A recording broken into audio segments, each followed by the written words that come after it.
ঝাল ঝাল তোমার হাতে যেমন মটন, সেই মটনটা খাওনি? হ্যাঁ, মটন খেয়েছি। রান্না করছে এখানে কতগুলো চিকেন আছে? 3 কিলো। আজকে কিন্তু চলে এসেছি কালিদির হোটেলে, এসে দেখি মিষ্টি দিয়ে রান্না বান্না করছে। মিষ্টি দিয়ে কি রান্না করছো? চিকেন হচ্ছে। তা দেখতে পাচ্ছ মিষ্টি দিয়ে কিন্তু চিকেন রান্না করছে। এখানে কতগুলো চিকেন আছে? 3 কিলো। মিষ্টি গরম লাগছে?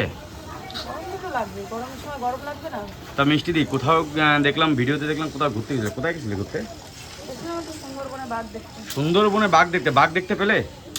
বাঘকে আর সবসময় দেখা যায়? তাহলে 2-4 বার যায়, তারপরে কপাল হলে বাঘ দেখা যায়। আর কি কি দেখলে? এমনি টুকিটাকি যে ঘুরেছি ওখানে। খাওয়া দাওয়া, অসাধারণ খাওয়া দাওয়া ওখানে। কোন ট্রাভেলসে রয়ে গেছিলে? বাপিদার হয়ে গেছিলাম। কি মনে ভুলে গেলাম। Travel destination Sundarban. তা কেমন লাগলো ওনাদের ব্যবহার? দারুণ। খাওয়া দাওয়া যারা যায়নি তারা খাওয়া দাওয়া কি কি খেলে একটু মেনুগুলো বলে দাও। অনেক মেনু, এত মেনুর নাম বললে দুই একটা মেনু বলে দাও। প্রথম দিনই গেছিলাম একটা সুন্দর একটা ডাল, যেটা বাড়িতে সচরাচর হয় না।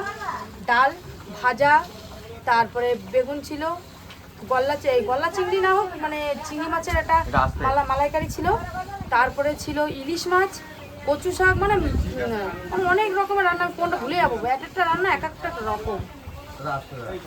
আচ্ছা যাই হোক, তোমার লাল লাল ঝাল ঝাল তোমার হাতে যেমন মটন, সেই মটনটা খাওনি? হ্যাঁ, মটন খেয়েছি। মটনও খেয়েছো? তা কেমন লাগলো মটন? ভালো, খুব সুন্দর। তা দেখতে পাচ্ছ মটন মিষ্টিতে কিন্তু সেই লাল লাল মটন সুন্দরবনে গিয়ে খেয়ে এসছে।